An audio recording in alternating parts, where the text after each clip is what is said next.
Teachers of Reddit, did you ever have a student you seriously hated? Story 1. It's really hard to hate a kid because you can see where they're just hurt or angry. That being said, I will let myself hate a kid who lies to get me in trouble. I had a girl tell her mom that she saw in my classroom. If I hadn't called her mom first and notified my IT guy, it could have been screwed me over. It may have been a cry for help from a girl needing attention, but I hate that girl now. Story 2. My brother tells this story. He's a math teacher and one day had his class work on problems in class. Once finished, you could do other work silently. One of his students, a black chick who transferred from the city public school, was being obnoxiously loud. My brother reprimanded her. The follow day she comes up to him and says, "Mr. Peter Jennings Lung's brother, I'm not calling you a racist, but you only yelled at me and not any of the white kids yesterday. Needless to say, my brother hates her." Story 3. I'm still a pretty new teacher, so I haven't had any students I really have hated, but I've had a few students that clearly don't care but still try to make my work difficult by dragging down discussions, emailing and meeting with me to ask for stupid exceptions to things they were too lazy to do, or just outright plagiarizing, which is my #1 trigger for pure hatred towards a student. If you don't give A, please just go all the way with it. Don't fail to do work and give a bad attitude and then turn around and act like I owe you a good grade anyway. I give the grades my students deserve, good or bad. It's just frustrating to have to fight them on it when it's 100 their fault.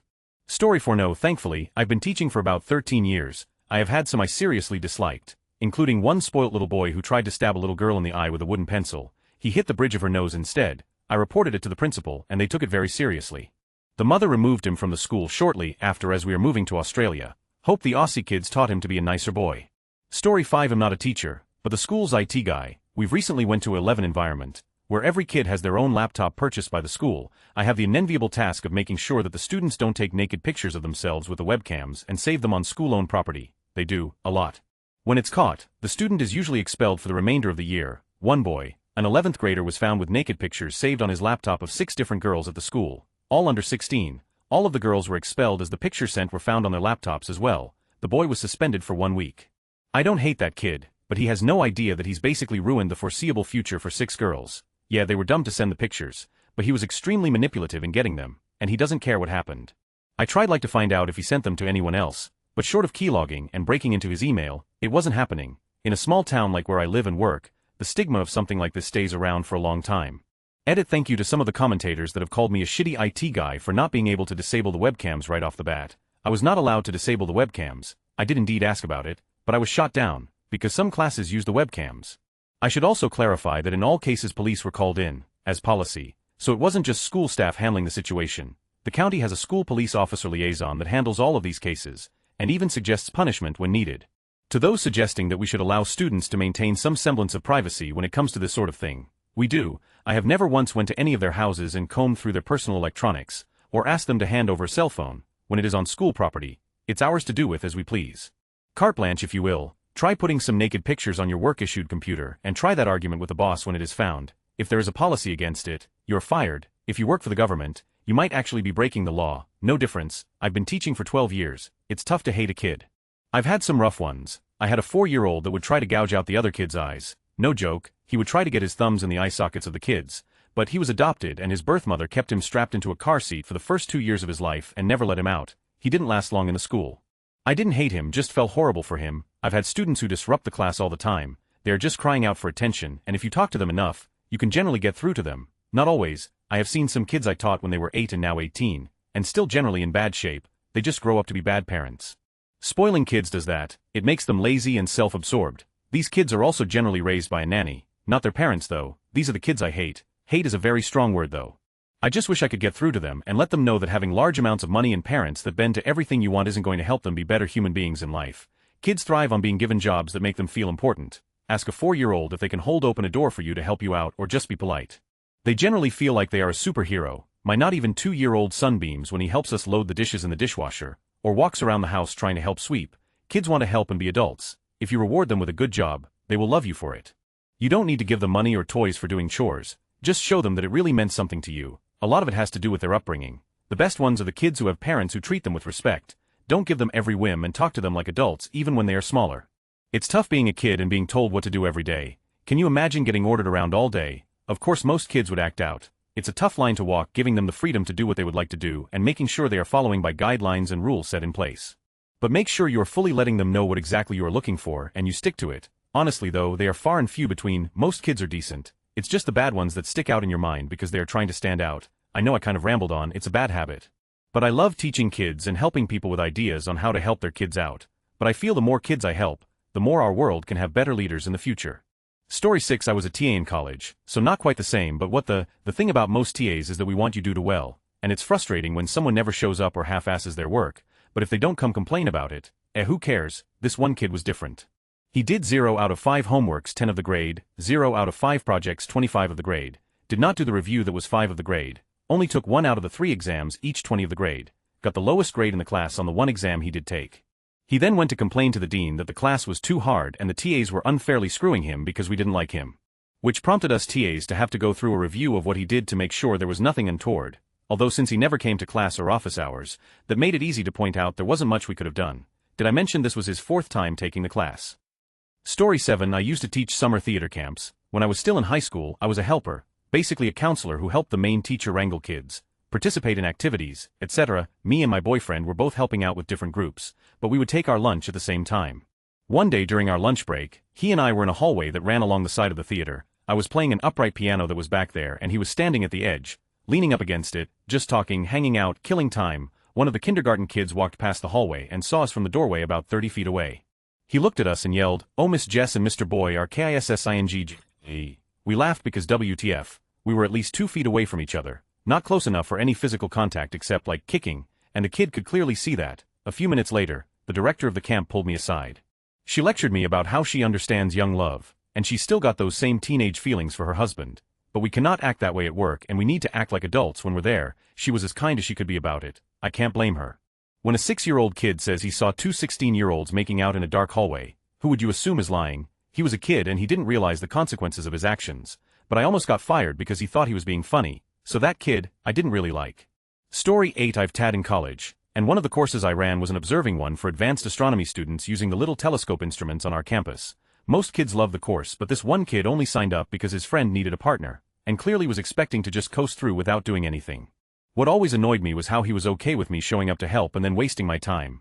We agreed to meet at 7 p.m. and promptly asking if he could leave to have dinner first. No, you told me 7 p.m., blaming me if it was cloudy, but he showed up to observe because I should have told him no chance, there are weather apps or just looking outside, just letting his friend do everything.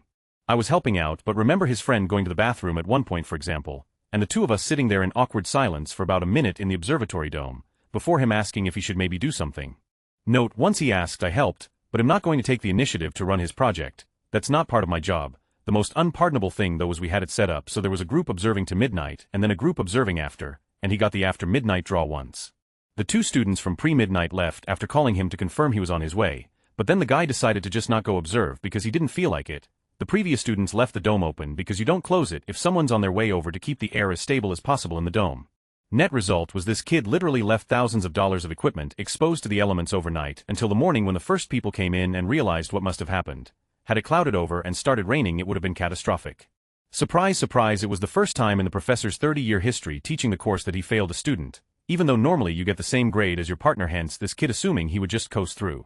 Awkward as when several TAs and an astronomer are sitting around scratching our heads to think of anything we've noticed a student has learned so he can get a D-, and can't manage to think of a thing. Hate might be a strong word for it, but in hindsight I was pretty happy to no longer deal with that guy. I don't mind students who take up a lot of my time, but little patience for those who waste it, and that kid wasted a hell of a lot of everyone's. Story 9. Oh, for sure, I was teaching community college for Profit Rasmussen, really dedicated teachers who work there and take their very seriously.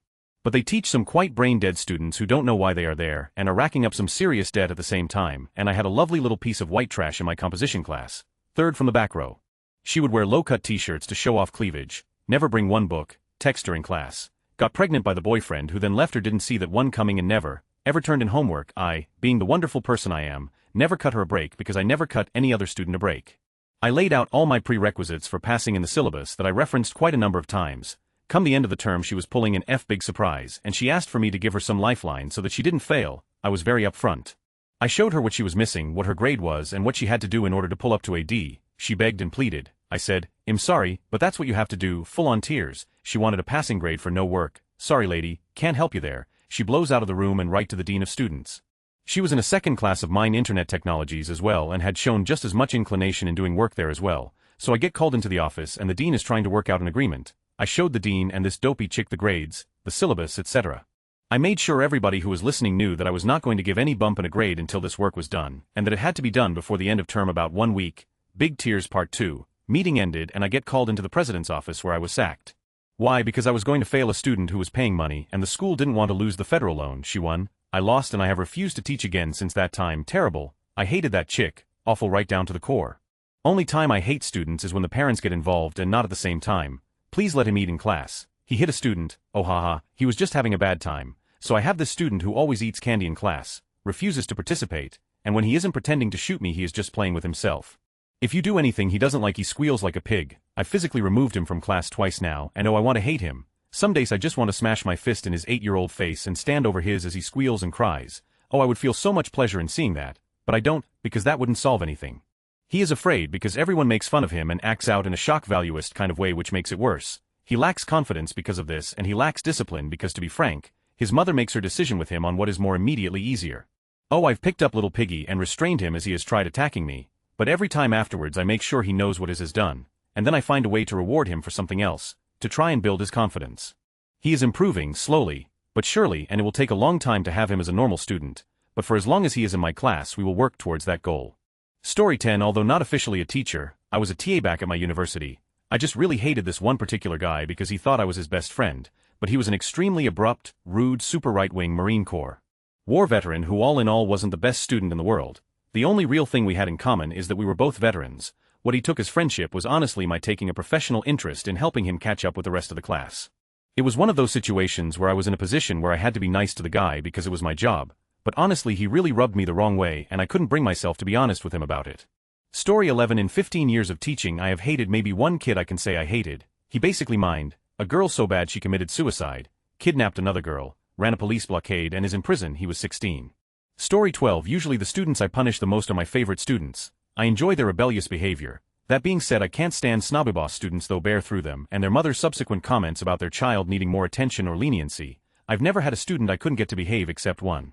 A paranoid early teenager, let's call him Vladimir. At first he was a great student, we talked and we joked, but he quickly turned on any student, often swearing at the in a combination of Ukrainian and Russian. This was in western Ukraine back in 2010, Lviv to be precise, and he was Russian ethnicity. Oh, I had plenty of Russian students, but by the gods he was paranoid. After class I would talk with him about his swearing, about putting down students, and he'd tell me they wanted to kill him. His English was better than everyone else's and he'd often rub it in their faces, but eventually I opened another class that better accommodated him. He complained the homework was too easy, so I assigned more difficult home which he would do it all. His mother would ground he because of this, blame me and blame him, making everyone miserable and untrusting. It was a few days before his birthday when I finally threw him out. Now I don't get to have a happy birthday, he said. My mother tell me I can't have happy birthday because you didn't give me homework. I was going to have happy birthday on Saturday. Now I can't. I was going to invite you for happy birthday. Bleed. Huey, you are a lousy teacher. But wait. Why did I kick him out? I remember there was an assignment, oh yes, about Ukraine. There had been homework, had done it, but filled it with swear words and refused to turn at it. I told him that due to his swearing, his blatant anger to other students, and inability to sit still in his class that he was not welcome back. I hated him at the time. Though on retrospect I know my mistakes. I was too lenient at first with the swearing. I pandered to his paranoia and would let him get away with too much. Though it hurt to have him going from saying, "You're my favorite teacher," to that, TL Dr. Student was paranoid and I took away his happy birthday. Story 13. As a third-year teacher, I've had 99 pleasant experiences. This past year, however, our grade had one student that made the whole year, every day, a living. This student was an ED student emotionally disturbed who was different than the others I have dealt with. Other students have variations of autism. His disability, as written on his IEP, was for being irritable. I have no idea how this was written into a legal document, but it was. Anywho, this kid has to have affluenza. There is literally no way to describe it. Mom and dad are divorced. Mom buys him new 300 sneakers every week, the whole 9 yards. First week of school, calls in a bomb threat. Doesn't get suspension as it was a manifestation of his disability. Every day he puts on a show in every class, making fun of minorities, using racial slurs, calling teachers molesters, yelling things like anal, etc., all for shits and giggles. He never was suspended, stayed in school all day every day and made it impossible to teach a whole lesson. He always interrupted the flow of the whole group lesson, and you couldn't meet with small groups because he would always disrupt everyone else working independently. He never turned in any work, but his parents would ignore emails about not completing work, then call all pissed off when report cards came home and say the school wasn't supplying adequate services. At the end of the year no one signed his yearbook and no one said bye to him, and I didn't even feel bad. I can't tell if I hated him, but he finally got what he deserved on the last day. Thanks for listening to me vent Reddit. I had this fourth grader that wouldn't sit still in his seat, so I gave him this rubber pyramid-shaped thing that was supposed to stop his shaking. It didn't work. I asked his parents to get him tested for ADD. He failed the test. I even had him sit up front, but not in the front row, off to the side where everyone could see him. Hopefully the embarrassment would stop him from being annoying. But it still didn't work. One time he asked, "Can I go to the bathroom?" And I called him out in front of the whole class and said, "May I go to the restroom? You plan on taking a bath?" And his knuckle cracking, "Stop that or you'll get arthritis." Except I wasn't the teacher, I was the kid. Screw you, Mrs. Krasky. You're one of the few memories I have of elementary school. I don't remember being a bad kid, so what I did to her off. Edit, I know you don't get arthritis from cracking knuckles, but she thought you did. Story 14. I don't hate any of my students, but the ones that are disruptive smartasses and don't care about learning are hard to like. Smartasses who still do the work and slackers who keep to themselves aren't ideal, but manageable. It's the kids who don't give A and constantly try to disrupt lessons that can derail classes and change the whole class dynamic by convincing kids who are on the fence to start acting up as well. One kid can change a group from being one I enjoy teaching to one where I just go back and forth between redirecting students and looking at the clock, waiting for the class to end. Story 15. In the gifted program in my elementary school, there was a kid who was regularly sent to the front office. One time on his way there, he rubbed the side of his face so it was bright red and then told the principal that the teacher had smacked him. Of course, everyone in the class testified against him, and the teacher would never hit a kid. If she would have though, it would probably be that kid. It's a really devious thing to do for a 9-year-old. Story 16. Not me, but my grandma was a teacher and used to regale us with the stories about Class 3A, who caused her nothing but trouble. The most memorable story was when the worst of the members of Class 3A told another teacher that Miss Nuclear Angel's grandma said that killing me would be justifiable something. Story 17. I have worked with kids throughout most of my life, babysitting, helping with youth groups, Sunday school and daycare. I never ever meet a kid I truly disliked until Aaron. It was summertime at one of our local daycares. I was in charge of the 5-year-old class, which was awesome. It's an age where you don't have to spend every minute wondering who is pooping their pants right now. The group was really great, smart, funny kids who got along with each other well, except Aaron. This kid would cry over everything. He wanted so-and-so's toy, blank was being mean to him. And the amount of times I heard "that's not fair" when I told him no was astronomical. He would scream and throw tantrums, disturbing everyone during nap time, including the kids in the 2 adjoining classrooms. Oftentimes the tantrums involved hitting me and trying to bite when I would have to physically remove him from the others. I tried talking to him, I tried talking to the other kids about maybe just doing their best to be super nice to this oversensitive little person. To their credit, the kids really did try to include him and have patience. As I said, they were a great group, but even good kids reach their limit. Eventually enough was enough, and I asked my director if I could speak with Aaron's mother about what was going on. She consented, and so I had an appointment with Big Mama. I don't know why I had hope for this changing anything, but it was hugely optimistic on my part, and I was shown the error of my delusion quickly. Aaron's mom starts out whining, quite literally whining to me about how none of the kids like him and are mean to him. Same broken record I hear from the kid day in and day out. I repeat to her what I tell him. They would like Aaron more if he didn't cry when someone looked at him, if he shared better, if he didn't scream unholy terror during nap time, if he would learn to wipe his ever-running nose after said tantrums. I mentioned that I had talked to the others about trying to be his friend, but it just frustrated everyone to have to look the other way when he acted out. It all fell on deaf ears. Aaron's mom, it became clear to me, was propagating his victim status. A month or so later, I was transferred to the 2-year-old room, and I was never so happy to be wondering who was pooping at that minute. Story 18. I feel so bad for even disliking her because she has some severe learning disabilities. However, one little lady I teach is quite the stubborn madam. She picks and chooses when she wants help, who she wants to help her, and whether she wants to do something or not, and if she doesn't get her way she sulks for ages. To make it worse, people have been pandering to her for years and saying how independent she is because she makes all these choices. Really, she's just manipulative and pretty spoilt. If she doesn't get her own way, she will dig her nails in you or swing on your arm while she walks, twisting and pulling so much that I've had to have actual treatment on my back because of the strain. If you call her on this behavior, she just gives you a look of smug disdain because she knows there's nothing you can do. She makes me so angry. However, I try so hard to be firm but nice to her. She has problems, and I know it must be frustrating for her to be stuck in a body that doesn't work right and be unable to communicate fully. It's just annoying as when it gets thrown back in your face, at which point I tell myself that after class I get to go home to my lovely apartment and my lovely partner, and she gets to go back to her care home where she will live for the rest of her life. Probably should have used a throwaway for this one. Story 19. I swear to God, I had this one sniveling runt of a kid in my class for years. He had these stupid round glasses and always looked overdue for a haircut. People generally seemed to like him, despite a rather prominent and ridiculous-looking scar he had, but I despised his smug little face and everything about him. I usually found him up to trouble on a regular basis and sneaking around the campus suspiciously with a red-headed pipsqueak and some other chick who can only be described as an insufferable know-all. Story 20. I had a student once who was just straight-up scary. As an 8th grader he was already huge, and when you looked at him, he looked back in a way that made you think he wouldn't mind punching you in the face. He was expelled after throwing a basketball in a girl's face from a couple feet away and knocking out her front tooth. He's the only student in 5 years I could say I almost hated, but it was really more a feeling of being completely unnerved. Story 21. I wouldn't use the word hate when talking about my students, but one of them threw a caterpillar in my hair and that made me pretty angry. I also had one who would always talk in a baby voice and try to be cute and he drove me crazy, but he did well in my class, so there's a silver lining. Sorry that I don't have any more interesting stories. Lots of funny awkward ones, but no hatred-fueling stories. Story 22. I'm not mature enough to not hate people sometimes, and students are people. Mostly I end up hating a student in the long run rather than how I end up hating people at bars, which is instantaneous. In the long run, a student can go out of their way to make my life so much more difficult than it could be otherwise, and I just have no choice. The sort of teachers who answer no to this question are probably the sort who just don't really hate people as often as I do. Story 23. Not hated. But it's hard to not be upset when a kid is doing something to push your buttons or get you in trouble with their parent. There have been times when a student has done something so frustrating that I've had to turn around and walk away from them completely so I wouldn't get angry. I don't think I'm paid enough to deal with a child who punches, kicks, throws things at, or hits me. Story 24. We were on a field trip to Washington, D.C. One of my students was extraordinarily overweight, almost a perfect sphere. Not that I care, but this comes into play later. When we were leaving the Smithsonian, she refused to continue walking after we walked out the front door and sat down on a bench. We had plans to get on the bus even though it's only a few blocks and eat at the Hard Rock.